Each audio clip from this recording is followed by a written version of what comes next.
Hey, this is Rebecca Dirks for PremierGuitar.com. We're here in Burbank, California at Warner Brothers Studio on the Conan set, checking out Jimmy Vivino's gear, and obviously you're the band leader for... I've been here for 19 years, so not in L.A., though. We were in New York, of course. So we kind of know how to do this pretty good. And we have a host who is also a guitar player. So he's a guitar nut, too. And he's got better stuff than I do. I helped him get it. Where can I get this? Call this guy or that guy or this store or that company. But so we really, every day is about guitars here. So it really is. Well, you do have some pretty darn nice stuff yourself. So things. I brought my Futurama out, which is it's been modified. Of course, this was the only Strat-like guitar you could get in England. So George Harrison had one, Jimmy Page had one before they were importing. And the original ones, of course, have accordion switches right here. This, a friend of mine, Jeff Curtis, who has a pristine one. I think this was an organ donor, so he sent me the carcass. And we rebuilt it. And it used to have 3 accordion switches here. And that's why when you see George play, you'll see him do this a lot. And Page, too. You see Page? And keep your hands away from those switches. And the really charming thing about this one is in resurrecting it, Guy Paul that works here used to be Hound Dog Taylor's guitar tech. So these 3 pickups are from one of Hound Dog Taylor's Normas. He pulled them out in like 1971 and put 3 Firebird pickups in, which everybody was doing in the 70s. And that's what really makes the vibe of this thing special to me. And I brought out my 53 Gold Top, which is like probably my favorite piece, which is just simple. Wrap around, 2 P90s and 4 knobs. It's beautiful. That's my favorite. And a new Fender that I really, really love. This is a brand new Fender that I really like. One of their customs. And the nice thing about it is it's a 3-bolt that works. 3-bolt neck, that really works. It's a vintage reissue, and it's shot with nitro, which is important, and which actually the originals from 1973 or 4, whenever these were made, were not shot with nitro, but it breathes and it sounds great. The pickups are great. What kind of pickups do they have in those? These are what Fender put in.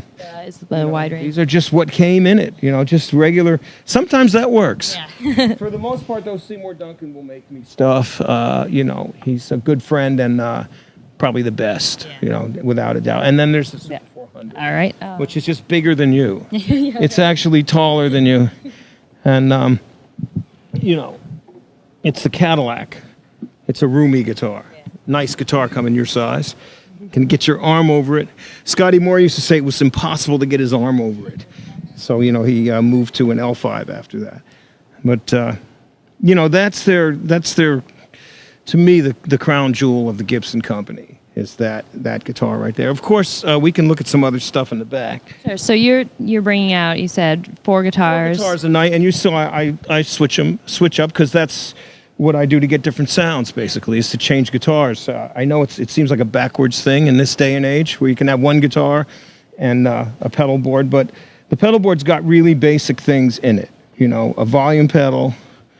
This is just a communications. This is hooked up into, a mic here so I can communicate with the guys. But you get a volume pedal, visual sound double tap delay, which is great. It says Lonnie because that's the Lonnie Mac sound. It makes the sound of like, the vibrato that sort of bends the note like on Wham. And then a short delay, just a rockabilly delay in the other stage.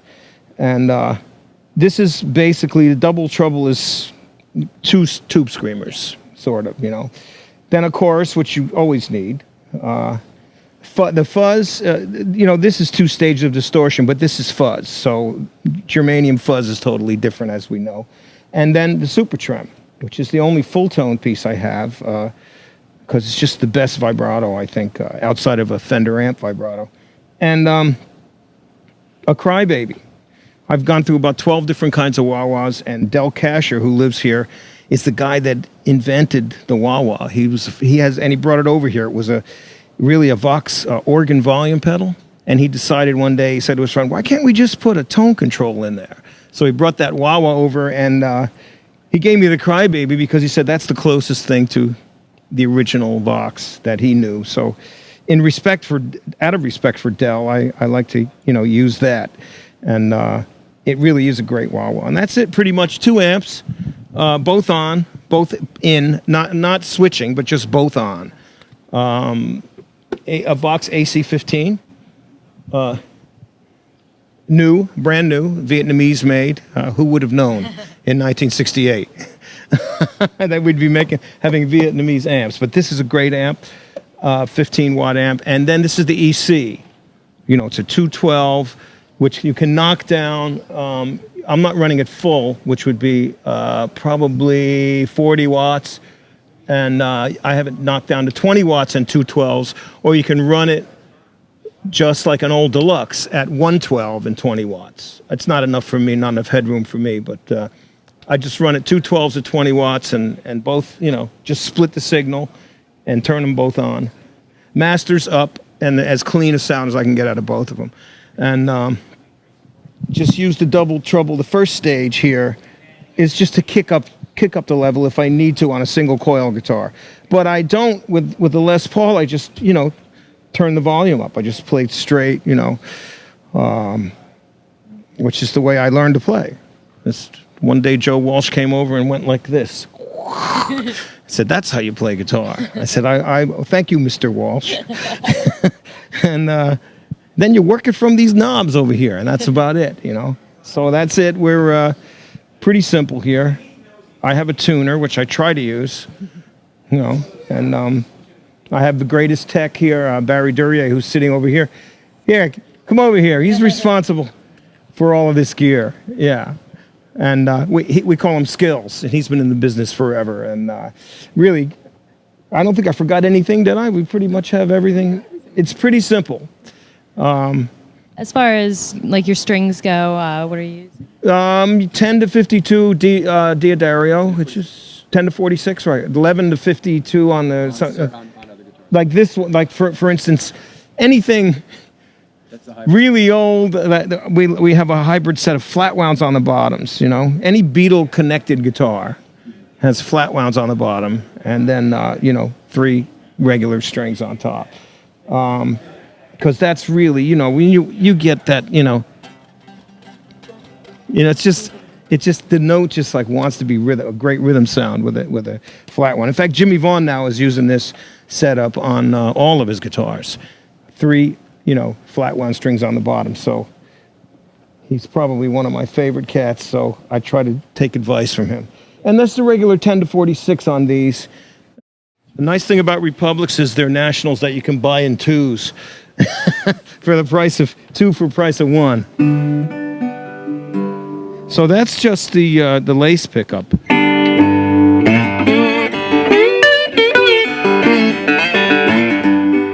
And we put I guess it's a Fishman under the biscuit, which we can dial in.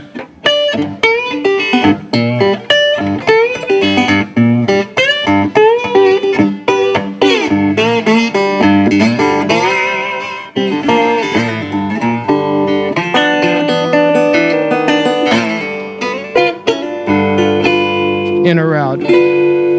So you really are picking this up now, yeah. Yeah, that's pretty good. I hadn't heard it until now. Nice. What kind of slides are you using? These are Dunlop. I don't know the number, they're glass. And that's what I like. And also this other Swamp, John Sebastian sent me this from, it's a Swamp slide or something like that. And I just got a couple in the mail from him. He was in Nashville and found them in a store and said, oh, Jimmy might like these, which actually for this guitar might even be cool. You can hear the difference.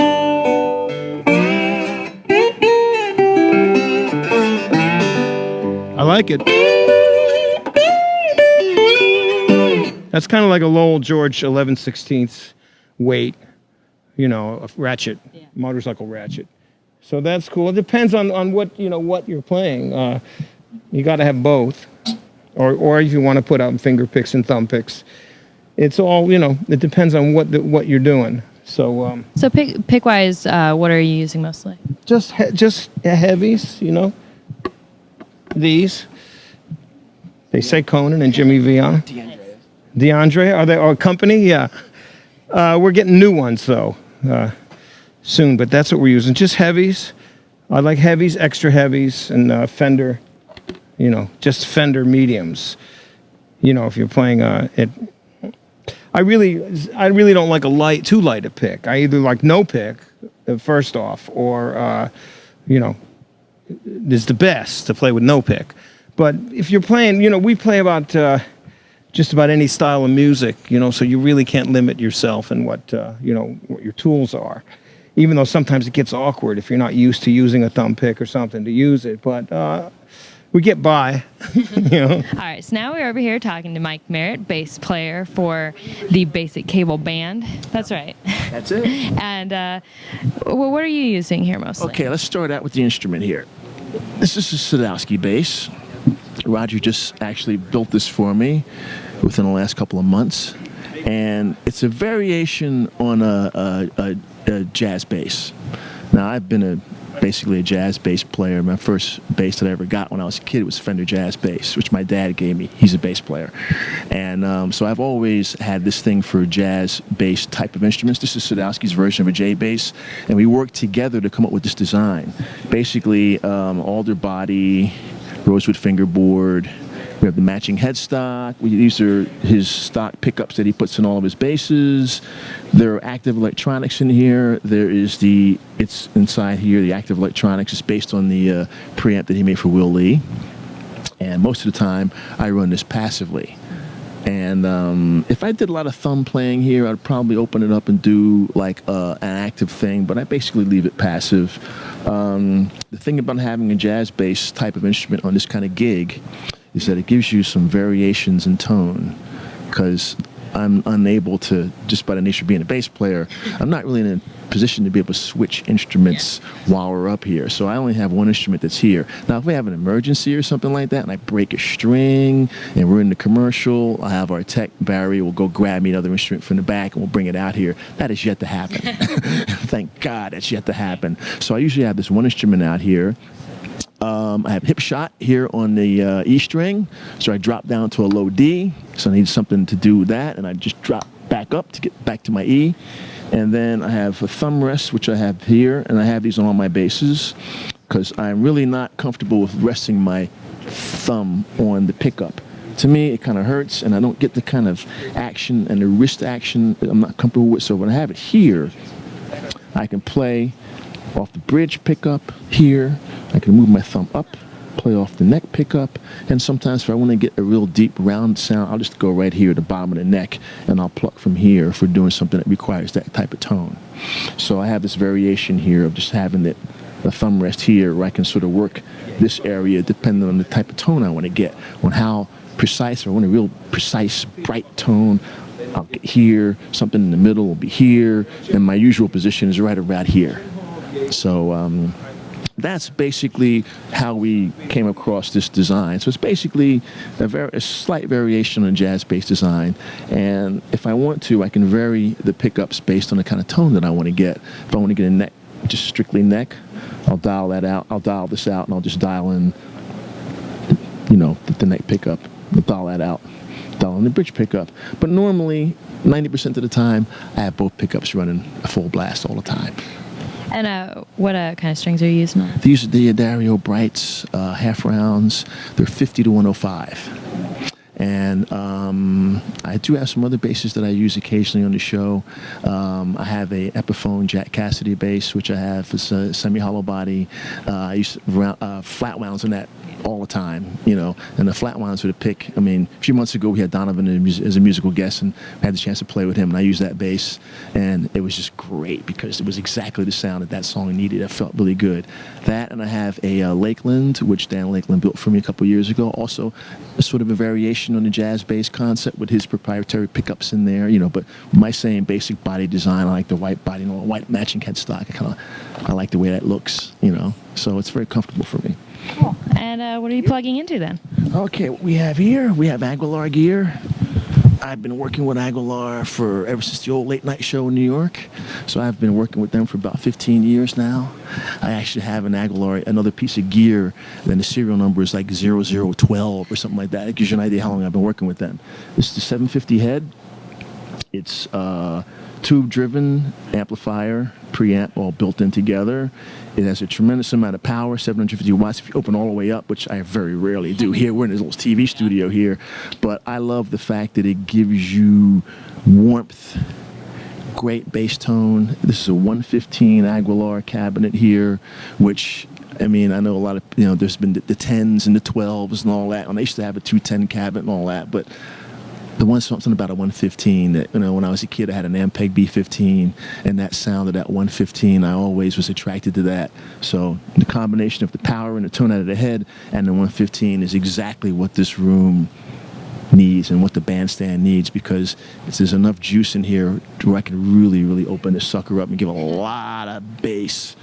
But it's like a nuclear weapon. You have it, but you don't have to use all of it. You just hopefully you don't ever have to use all of that, but you like knowing that it's there. So that's there. And what we do is over here, this Ready box down here is my tube DI box that I use. So the bass signal is split, and we have two channels for the bass.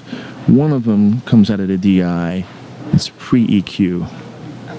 It's just getting it straight from the instrument. Then we get another signal from the head, which is post-EQ.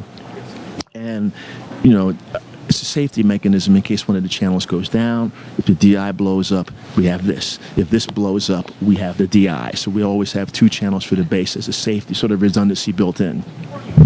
Chromatic tuner, which also doubles as a mute. So what I do here, and what's very common in this kind of situation in a TV show, is I never adjust my volume on the bass. I leave everything wide open on the bass guitar at all times. I work every time I want to go off and on foot switch, because it's much easier to do this when we're cutting in. When I get the signal, we're cutting to going to the commercial, or more importantly, coming out of commercial back to the show. I just hit the pedal. Boom, I'm muted. So there's none of that sound of the strings vibrating when he's giving an interview over there. I just can't have that. So foot switch on from on. So you have the Argo, the Optimizer, and the Filter Twin. Argo is like a distortion box. The Optimizer is an octave pedal, and the Filter Twin gives you that that kind of effect. And I have these guys here, and occasionally I need them, and it's just nice knowing that they're there. If what we're playing needs any of that sound, I got it here. Absolutely. And I actually didn't talk to Jimmy about this one, but you guys both have these mixers. We all have individual sounds. We can dial in our individual mixes.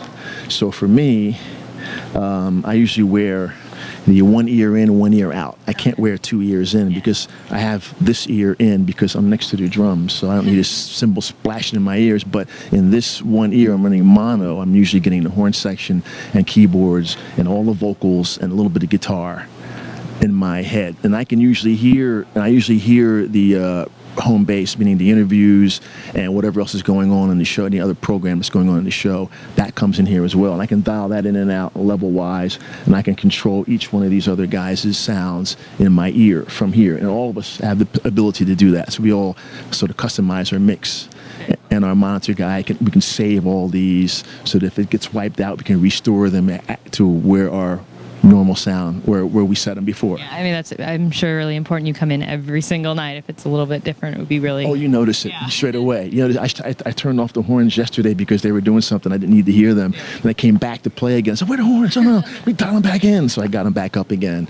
So it's pretty straightforward. I mean, but, I think mainly for doing a TV show like this, the important thing is that to have an instrument where you can get pretty much a variation of different sounds without having to switch instruments, and be able to work quickly. In other words, we work on a dime here. We start on a dime, we end on a dime. So you got to be prepared to get your sounds on when they're needed and get them off when you're not needed. So, I mean, we're just blasting away here doing the commercials, and then when the commercial's over, boom, that's it. We just come to a dead stop, and you're just ready to do that, and then have the gear here that's ready to do those functions. and I pretty much have it here. This is what you see. This is what we got, and this allows me to do what I do here. We can show you some stuff in the back if you want to see some other interesting pieces. Or, you know, there's a lot of writing to do, so we have a studio set up back here. And this is what this place really, it looked like when we got here. It looked just like this, and it's the beauty of it, you know. That Humphrey Bogart walked in here, you know, so, and Goonies was shot in here. And this is the band room back here. It's our rehearsal room / studio. So everything's set up to, we could record live with the band at any time, or we just work over here with the Kronos and the Korg stuff and, you know, Pro Tools. And then just stuff.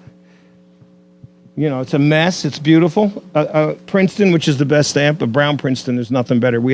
I have one in my office, and this one here is Barry's. He was nice enough to bring it in for me to use. A Strat, which is the workhorse. We had to do something, and my trusty Firebird. The trusty Firebird is always, you know, I'm such a Johnny Winter freak that I had to have Firebird. So you'll see that I have about 4 or 5 of them here. You know, this one I really love. I got this quite a while back from Gibson, and it's one of the nitro shot. It's yellowing out already. It was much bluer when I bought it, but So it was brand new? It was brand new, yeah. It's a couple of years old, only maybe about 5 or 6 years old. And the nice thing about these companies now is their quality is up to what it used to be in the old days. So, and this is one of the alternate wood necks. You know, it's not rosewood. I don't know what it is, but it sure sounds good. So, you know, they're experimenting with a bunch of necks, and I can show you a couple more of them.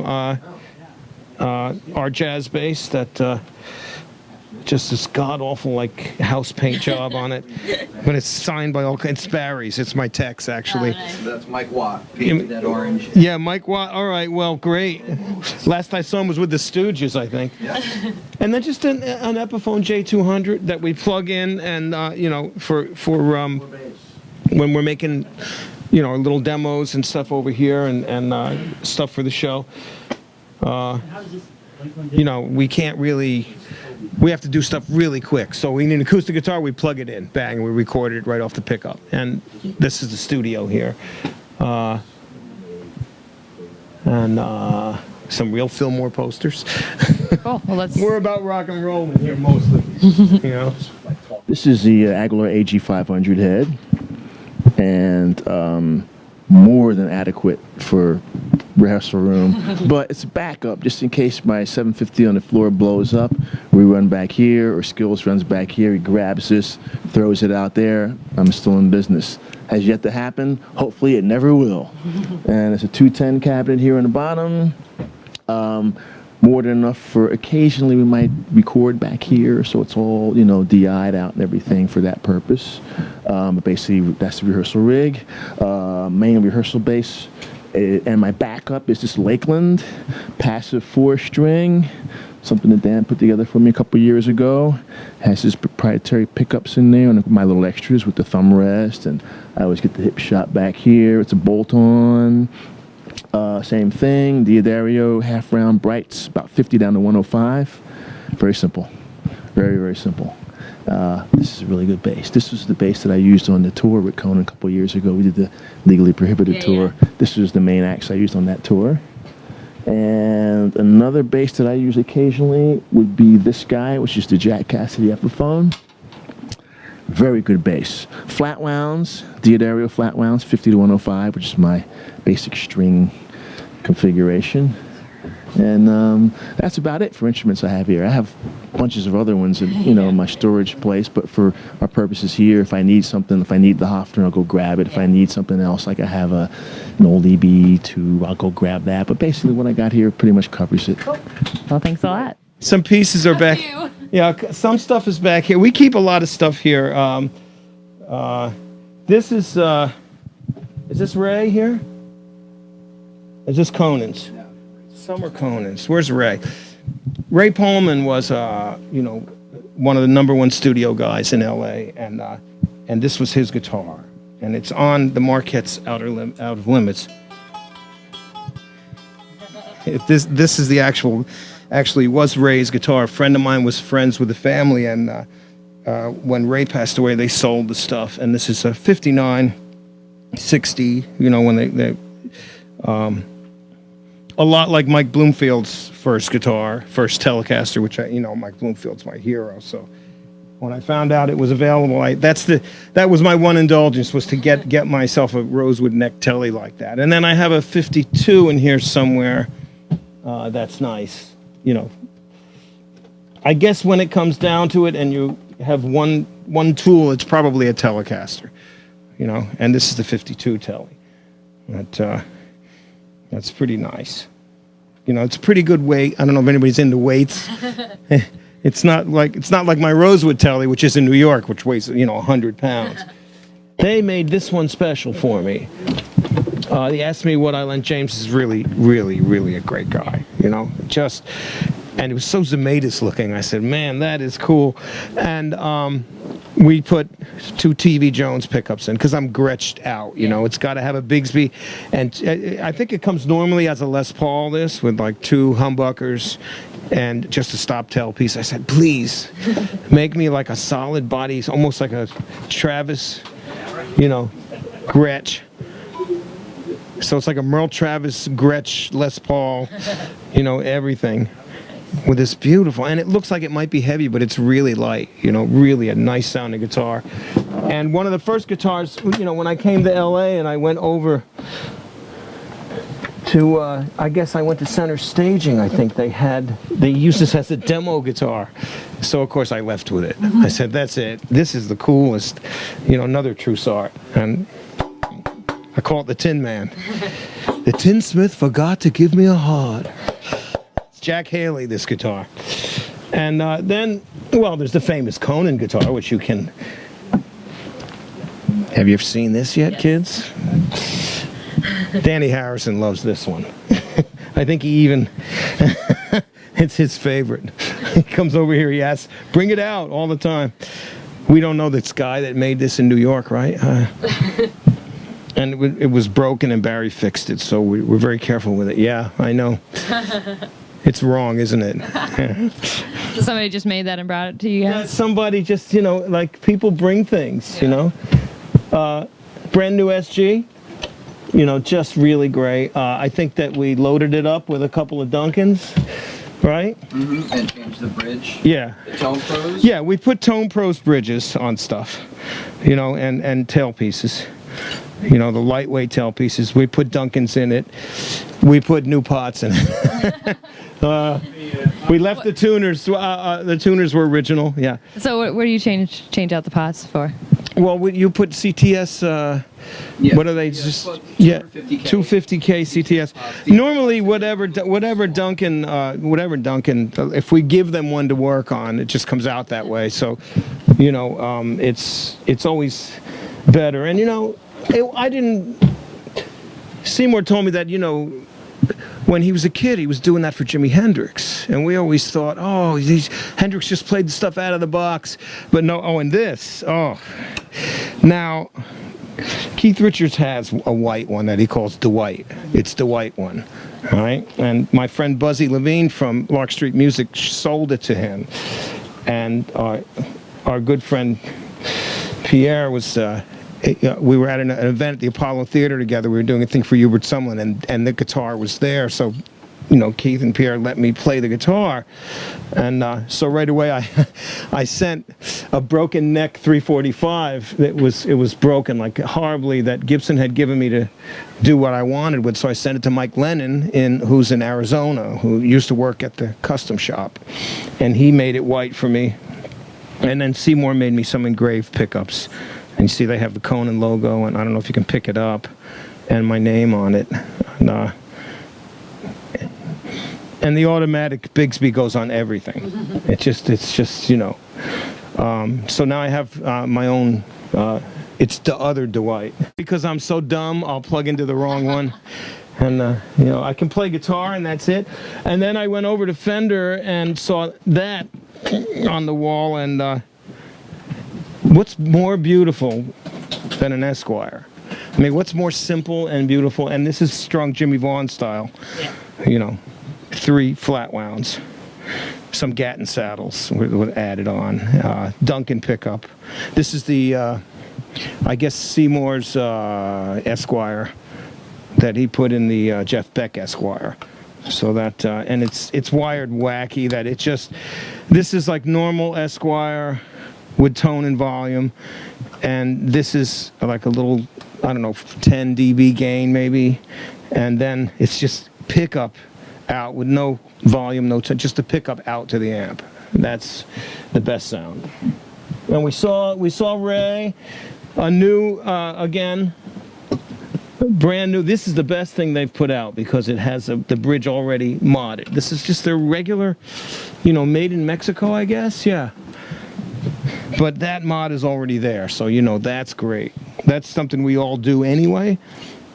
So they got smart and they started making these things, the way with all the crap that we have to do to them. And this was done already, except that I just had to have an anodized pickguard. But other than that, it's straight up Fender. These are the everyday things that we use. This is was another broken neck that Mike Lennon made red for me and stuck a Bigsby on, and we put Tone Pro stuff, the locking, and it's got graphite. Doesn't need graphite here. That's a great sounding guitar. 2 Rolf not Rolfs. These are these? Those are Holmes. Holmes pickups, yeah. These are 2 Holmes pickups that I got from my friend Artie Smith. I can't even find them anymore, but they're good. They're really good. I mean, each guitar none of them want to be the other guy next to him, So there's no guitar envy here. This is the very interesting story on this guy is this neck was in Levon Helm's barn when we started working together a while back. When we had put our band, the Barn Burners, together before we started doing the Rambles. This neck, a guy from Woodstock named Jimmy Eppert, who's a fantastic guitar player, had built this Edward Scissorhand things where it was a cowbell with a pickup in it and this like 72 Telly neck on it, or 73, something like that. And I said to Levon finally, after months and months of looking at this horrible thing, was a big cowbell with a humbucker pickup and this neck screwed onto it. I said, please give me the neck. And I swear, so we did like Woody Allen, clone the nose, where they have the dictator's nose, and they're going to, what is it in Sleeper, yeah. And we cloned the nose. We Jay Black made me this body, and Seymour did all of this stuff, pickups, and I think Jay may have made the pickguard too, probably, the whole. But Jay's a great friend, and he's in Oregon and Eugene, and he's the master Fender guy. He just, his finishes, he did a beautiful job on it, and refinished the neck for me, fixed all the cowbell holes, shot it with nitro, which wasn't a luxury in the 70s, left the original poly on the top. And this is the lightest guitar, if you... it goes up and it's like, this is Conan's Collings, and I have a bunch of Collings. It's probably the best,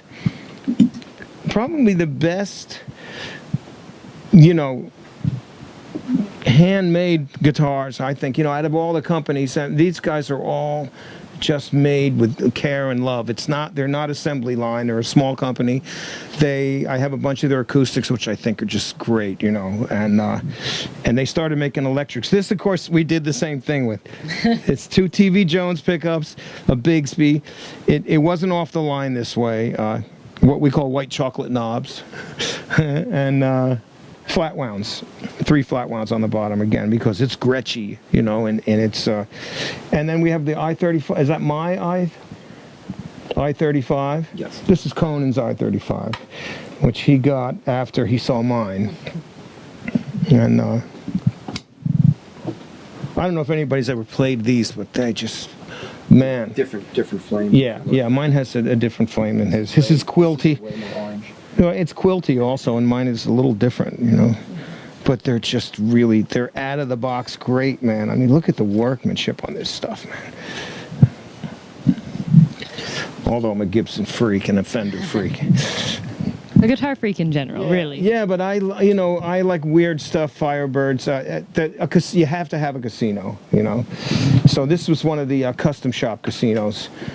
I wanted a George Harrison style with a Bigsby, of course, But it's got the nylon saddles like an old one, and I have a '66 that I love that I keep in New York. And then there's the anti-casino. This is more Keith Richard like. Yeah. These all of a sudden became, well, it was red. And the Alabama Shakes. They came, I don't do this, but they were so great.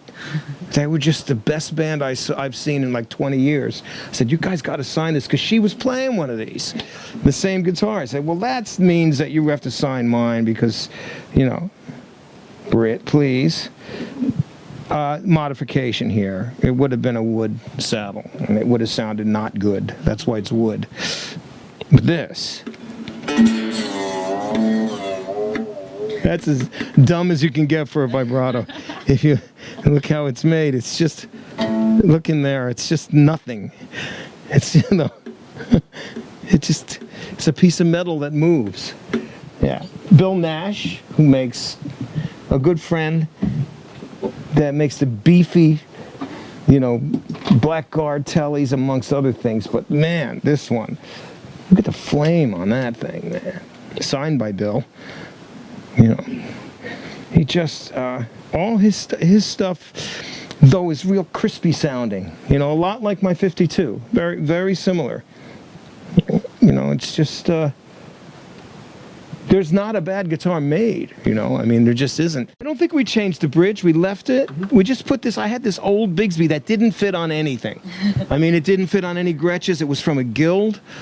You see, it's how weird it's cut, It just didn't fit on any guitars, and I've had it for years. I don't know what it came off of. Maybe a Premier guitar, or I think maybe I had a Guild M, whatever that is. The one that... Aristocrat, a Guild Aristocrat that it came off of when I was just a kid, and I saved it forever, and it fit on this guy, and it was perfect. And these sound great. Sometimes you go, well, I'm probably going to have to change the pickups. Nope. No, it's beautiful. It sounds great. I saw a picture, I guess, of one. How did this come about? We called them up and said, can we have one to play? Because we'll play them on the air, because... Well, I'm not hooked into, not trying new things, so if it works, we'll play it on the air, and then I'll keep it. If you want it back, you can have it back, but it's going to have a Bigsby on it, probably. Then these guys come along with something that's not like your typical Paul Reed Smith guitar. It's this thing. It's like a small arch top, and man, yeah.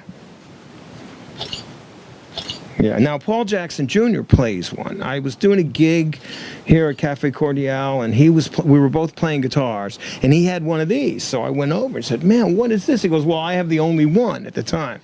And I said, well, I have to call him up and see what that is. So, if it's not typical, I like it. It's not like your typical, it's not the Carlos Santana one. It's got birds, enough for me. And, it's pretty simple. It's just two knobs, nice. The pickups sound good. I think that they have the Gibson machines, the winding machines or something. Yeah. I can't remember all the details, but it sounds good. Spruce top, the maple, maple back and sides, maple neck. No, it looks like rose. What does that look like? No, that looks like it's mahogany. And maple, back, and spruce top. All right. All three. Steve Winwood had one like this. And I wanted one forever. Look at that. Wow. Gorgeous. Gumby. Yeah. And I had to take this off. So I'm having a plate made for here. This is what Derek does to his too, because you can't, it's just not a good vibrato at all, and you can't get any throw on the strings off of it. So we just ripped it off and leave that on because it looks nice, and then put a plate there. But non-reverse Firebird, like Steve Winwood's Inverness Green. This is the Crossroads guitar, we believe. Not the one, but this is what Eric Clapton used for a while. Without this, though, I'm still not sold on the best, bridge. We're trying this bridge. It's a Wilkinson bridge, right? We're trying this one. I'm still, Bill Collins made this bridge that has this slight. It's built into the tailpiece, and he won't sell me one. I have to buy a guitar. So Yeah, this is Firebird 1. Just the most simple thing you could imagine, But I'm still looking for the absolute perfect bridge for it, I don't mind this one. I had 5 different bridges on this, and then you can always go back to the old one and be out of tune and just work the guitar a bit. So basically, you to choose the guitars, because you have so many in here to choose from. It's based on whatever you guys are going to be playing on that night. You come and I fit the guitar to the program songs together anyway. So then I want to admit sometimes it's about the guitars. This Danny. So it's not what guitar fits the song. It's what guitar you want to play, and then you put it together so you get to play the guitar. No, I have one of these. I have an old one of these in New York with me and Will Lee have a band called the Fab Four, and we just play Beatle music. And so I have a 57 Duo Jet. And then Danny Harrison came out with a George tribute model, and we got this from him. And Danny brought me one and Conan one. And the guys at Gretsch have been so nice. But this is really great. I don't know if you guys have tried this or played it or know anything about it, but man, it's as good as my old one. In some ways, it works. Actually, when one of these when it's set just right, which they hardly ever did on the old ones, this and a Bigsby, it's gotta have a Bigsby. This is like one of the best new guitars I own, and I would recommend it to anyone looking for a Duo Jet. It's just out of the box, great. Everything's right about it because you hardly get the next set where you have this perfect angle. You usually have to shim up this pickup on an old one. It's just not, Gretsch, a lot of guys, they were building for the first time, I think, or just didn't care too much about electric guitars. But this is perfect. I mean, I guess they benched George's and made this, but it just really, really, it feels great. And they're not, it's not out of hand. The price on them is not out of hand. Alan Bloomfield, of course, Mike Bloomfield was and is still my ultimate idea of a guitar player. That's what a guitar player is. And through my association with Al Cooper, I got to meet his brother Alan Bloomfield. And when Pat Foley and Rick Gembar and Henry wanted to do a Bloomfield guitar finally, they called me and said, how do we get in touch with the family? I said, well, I have Alan's number. Let's do this with Alan. And then Alan said, well, only if I'll do it if Jimmy does it with me, So Alan went through the archives. There was no guitar and just got every picture and every angle he could on the guitar, including the area that Mike used to try to dig this string when it got stuck out of, just like that. If you see the pictures and the 4 knobs that are all wrong and everything. But ideally, these things are really just a cosmetic thing, but there's something about this one. It was the prototype number 2, and Alan's got the prototype number 1. I played both of them, and this one is special to me because it wasn't available. It wasn't finished. They never finished it. Tom Murphy did the finish on it, and the guitar was never put together. It was kind of like just put aside. They had to rush number 1 out, and then when Pat Foley told me, well, there just wasn't any, low numbers or the prototypes were gone, they found this one in Gembar's office just sitting against the wall like that and said, what's that? Oh, well, then they put this one, finished it off for me. And maybe because it was reborn again. It was, first of all, it's a reissue, but it's a great, great guitar. It's the best burst that I've ever had. And I had some real ones that I just, over the years, things happen. You just have to lose guitars. And then you might never get them back, but you can't think about that. You think about the ones you got. So this is the best burst that I have right now, and probably this is the one I'm taking with me when I leave. So it means a lot because of Alan's involvement, the family, Bloomfield family's involvement with making it, and Gibson actually given Michael the respect. I know they've come up with some great stuff now. They have a Paul Kossoff guitar out. They did Robbie Krieger guitar. A lot of my favorite guys. They started making guitars, and even Joe has a guitar. I believe Joe Bonamassa has his own guitar, and so this one's really special to me, and it's beautiful. It's just really perfect, and I don't know, if you really love a guitar, it sounds even better. You know, I mean, to you, you know, it could be the ugliest thing, and to you, it's the most beautiful thing. You know, it's like a car. You know, somebody loves their Nash, right? or their Edsel. It's like, oh, this is so beautiful. Look at it. You know, so this is A.